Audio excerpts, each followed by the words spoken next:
Hey besties, it's your favorite bestie Shay and I am back with another video. Today we're going to be talking about all the books I read in June, what I rated them, what I thought about them, if I would recommend them, all the things. So let's just get straight into the wrap up. First and foremost, I'm sorry if you could see the reflection in my glasses.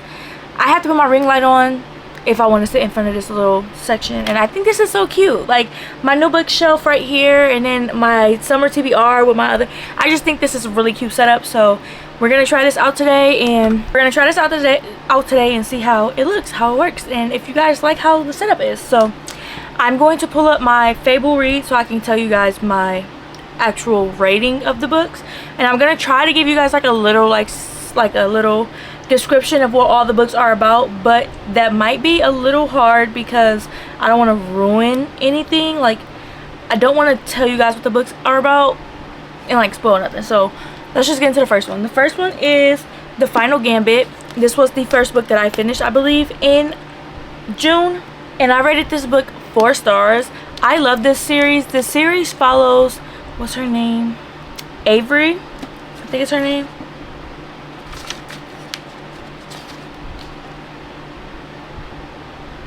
Yeah, so the first book follows Avery, and she inherits this. She is named in the will of a man that she has no idea who he is, and she inherits all of his wealth basically. And so she goes on this like rabbit hunt, goose chase,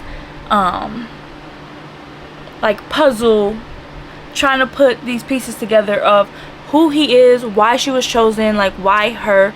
And all 3 books kind of follow, and like they find out more and more information, and like other things happen and events lead to other events, and it just follows that timeline until the very end of the series. And I really enjoyed it. I don't really know how to explain it. I would recommend that book. I think it was really fun, and I feel like the whole series is a fun series, especially if you just want something that's like quick pace, that's not like anything dark happening. Like yeah, some stuff happens, but it's a YA book, so at the end of the day it's still pretty clean of a book. It's a fun book to follow along in. So that's that book. Next we read King of Greed, which I rated this 3.75 stars. I really enjoy Anna Wong's writing, and I enjoy her books. This series, my favorite so far has been King of Wrath. I just really love that book. That like the arranged marriage type of thing, but like he didn't really like her. This one was like they divorced, and he's like trying to win her back, so the yearning was there. I feel like it was really good, but I don't know, I enjoyed it. I think it was really good. It was really like a nice like finding oneself, like learning and like starting to learn yourself and like understand what you will and will not put up with, while like trying to navigate and learn each other again to, you know, do better and like understand each other. I feel like it was so fun. I really enjoyed the like mystery element of who, because throughout the book it was like a little mystery element going on, and I really enjoyed that. And yeah, so I enjoyed this one. I would recommend it, but I would say read them in order, because like it don't follow like a timeline. I don't feel like, well, kind of a little bit. You might can get something spoiled. I don't think anything will be spoiled. You just kind of know who the couples are, which is fine. That's fine, but I would say just read them in order because it's just fun that way to me. Next we read Forced Bonds, which I've been reading with my fiance. I rated that one 5 stars. I really like the Bonds That Ties series, like in general. All the books are so good. I can't tell you what Forced Bonds is about because at that point we're already like 4 books in, but I think the first one is Broken Bonds, and that follows a girl named Oleander who is like a really strong. She has these, they all have bonds, and their bonds are like powers type of thing, and they like, I don't even know how to explain it, but they all have like basically their own like set of powers, and she has a really strong power that we find out about at the beginning of the book, it's like a secret. Nobody knows the power that she has. Nobody knows the extent of her powers. And throughout the books, like, you start to figure out how strong she is, what her power is, stuff like that. And she has these 5 bonds, and each of them have their own powers, and they all have really, really strong powers. So her bond group is very strong. They're very, very strong. And there's these people, the Resistance, who are out to get them, basically. Like, they want to separate them, you know, and use them for their own means. And so she is hiding this secret from everybody to keep them safe throughout, like, the first book. And then throughout each book, you start to reveal more and more gets revealed. You start to understand, like, what she went through, why she kept so many secrets, who she really is, who all these people are, what these people are. Like, it's just, oh my gosh, so good. I love that series so much. And it's a YA Choose. Like, I didn't even know I was a YA Choose girl. I didn't know, but now I know. Like, if it's done right, if it's done like that one, yeah. The next book I read was The Throne of Broken Gods, which I rated this book a 4.75 stars. I freaking love this series so far. The Book of Azriel and this one was so good. This one is like Diana's villain arc. Like, this is her revenge arc. She literally, that's all I can say about this one, is she's on her revenge arc. The first one follows Samkiel and Diana while they're trying to they're on like this scavenger hunt type of situation, trying to collect this artifact that they need. And there's also another person that Diana used to be like with and like work with that she is now going against in a way. So stuff happens with him, and by the end of it, something tragic happens, and it sets up why she's on her villain revenge arc in this one. So good. I so recommend this series. If you are into fantasy and like enemies to lovers and like a badass FMC, you will love that book, because she is literally one of my favorite FMCs. She's not like let them walk all over me. She does her own stuff. She got her own power. She's strong. She don't take no bull crap. Like, I freaking love Diana. I love her so bad. And Samkiel, he literally yearns for that woman. When I say yearn, I mean yearn. He literally is like, fuck the world, it's me and her until the end. That's how he is. Like, yarn. Okay? So, read that if you have not already. That book is so good. So good. Next, we read The Mindfuck, and I did mark on my Fable, each book got rated their own rating. So the first one is The Risk. I gave it 3.75. I enjoyed it. It was like the setup of the story. Some stuff was happening. We was getting some background information, but it definitely got better through the rest of the books. The next one was Sidetracked, and I gave that a 4 stars. And then Scarlet Angel and All the Lies both got 4 stars too. They were really good. I loved following the story, but by the end, Painted All Red, I gave a 4.25 because that shit was crazy. The way it ended was so crazy. I enjoyed it so much. So yes, overall this book is like a 4.5 type rating for me, probably a 4.25. I really enjoyed it. I love the premise of a serial killer and an FBI agent who is a profiler. He's a profiler, so he literally profiles the serial killers, and she is one, and she's hiding her crimes and he's working on her case. That shit, this book is crazy because it's like, is she gonna get caught? What is he gonna do if he finds out? How is he gonna feel? So I really enjoyed this book. If you have not read it, I 100% would say read it, especially if you're a dark romance person. This book was so good. It is a little gory, so beware of that, but if you don't have like no triggers, this is such a good book. Then I read One Star Romance, which I gave this one a 3.75. This one follows so this one follows a writer and like I want to say like a teacher, basically. He's not a teacher. He ended up, by the end of it, he was like supposed to be, I don't know.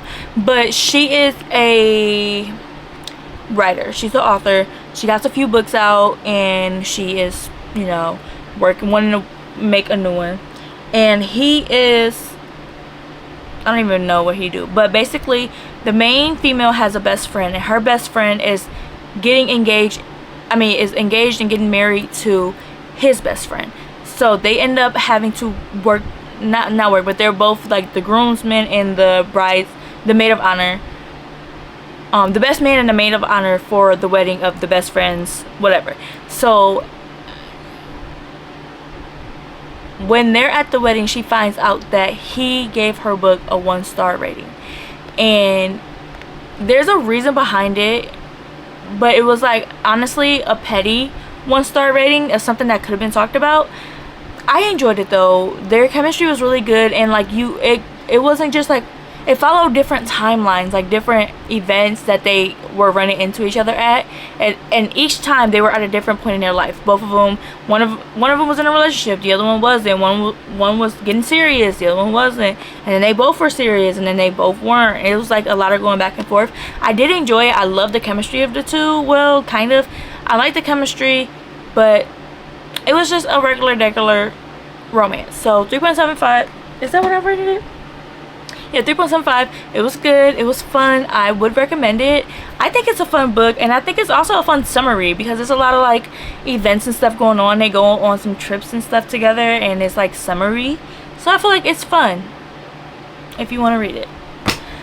Next, we read What Fury Brings, and I rated this one a 4.5 stars. This one follows Lara. This one follows Olara and Stannos. So Olara kidnaps her a husband, and she kidnaps the wrong man.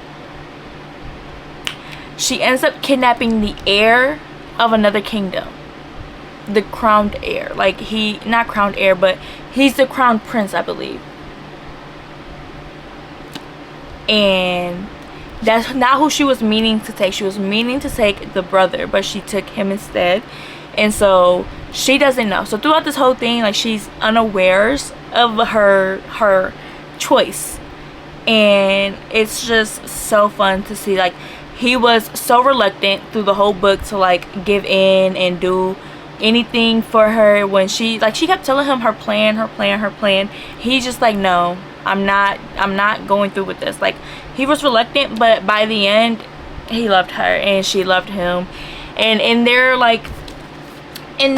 region, their country type thing, their kingdom, they train men to do whatever they say, basically. So the women are empowered, the women choose their husbands, the woman can have multiple men, and the men has to be loyal and devoted to the woman.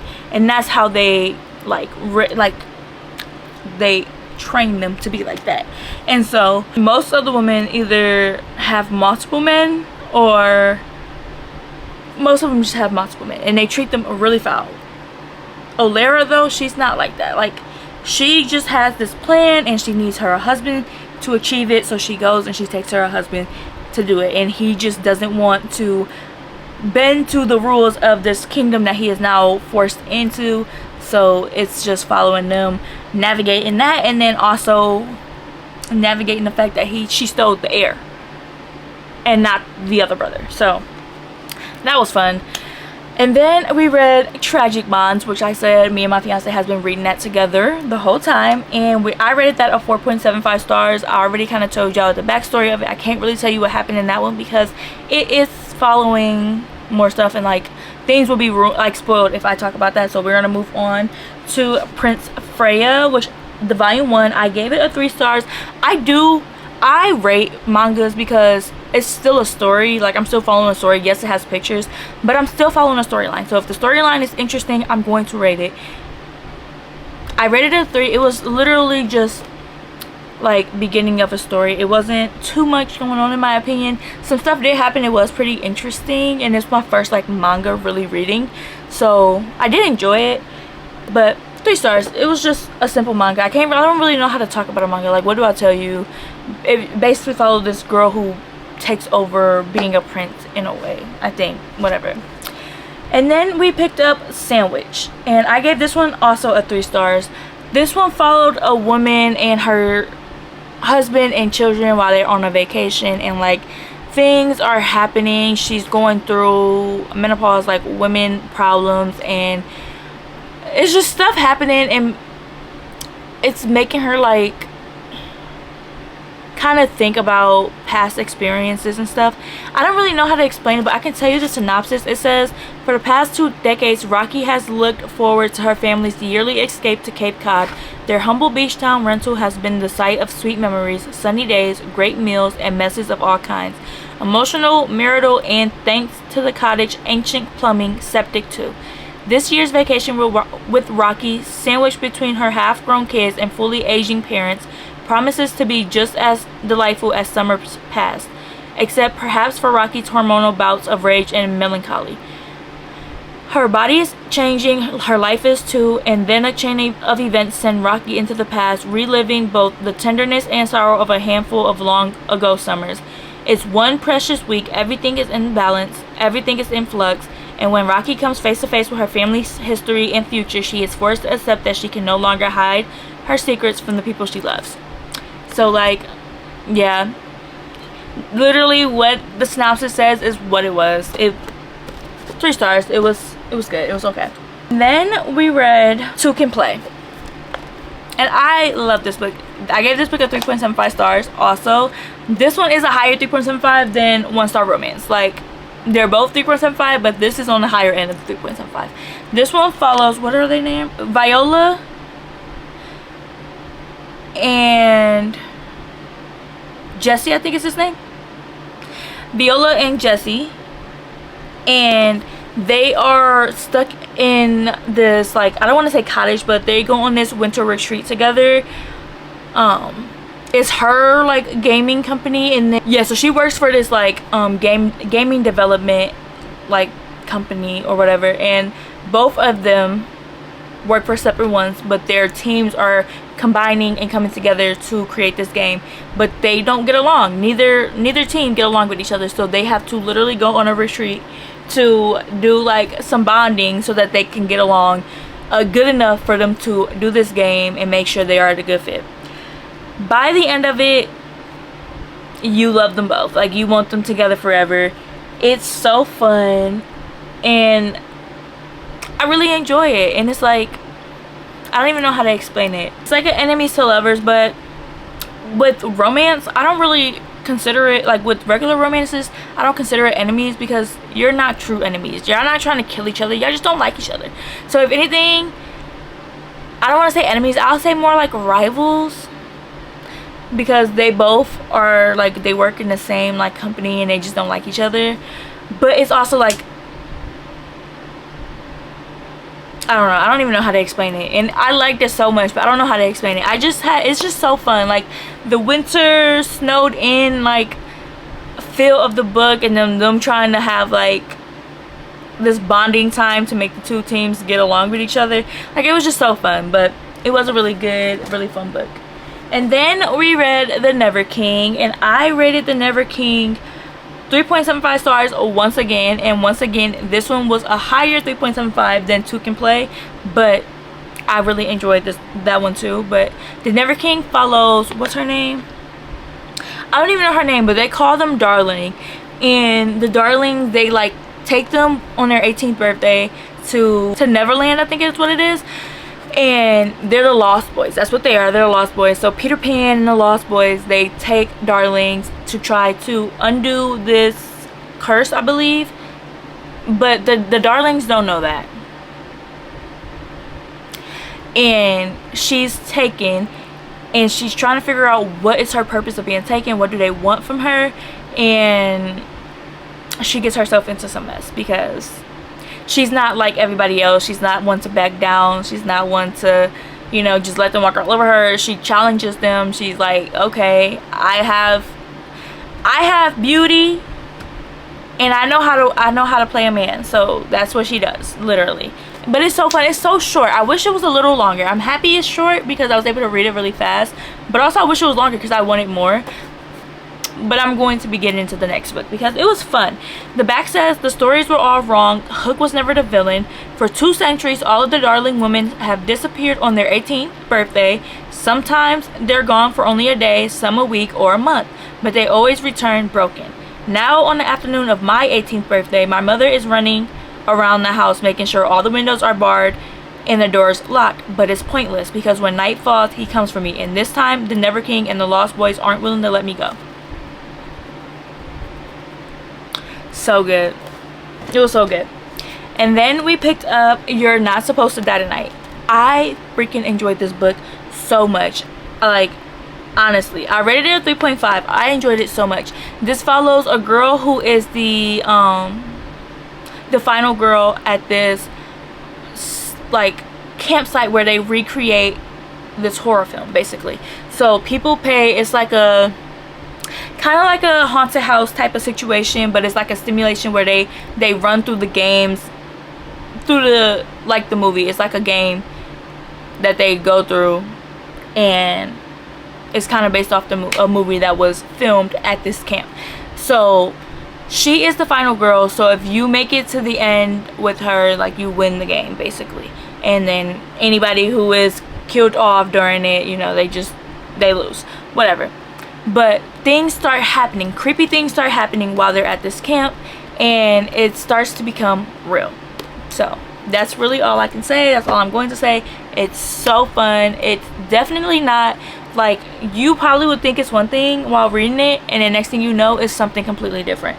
I did not expect this book to end the way that it did. I did not expect the turns that it took. I thought it was one thing, it was a complete different. So honestly, I recommend this book. It's such a good summer ween book. If you are like a spooky book reader in the summer, it's so fun, and it takes place at like a summer camp type of situation, like type of place. So it's just even funner. Like, it's perfect for the summer. Next, we read Normal People, and this one I rated a 3-star. I really don't know what happened with this, but I'm not a fan of it. I don't know. I feel bad for Marianne because she has like a lot of mental problems, like mental health problems, and her family just isn't it. But I also feel bad for Connell, I think it's his name, because I feel like he just didn't know, you know, like, he didn't know.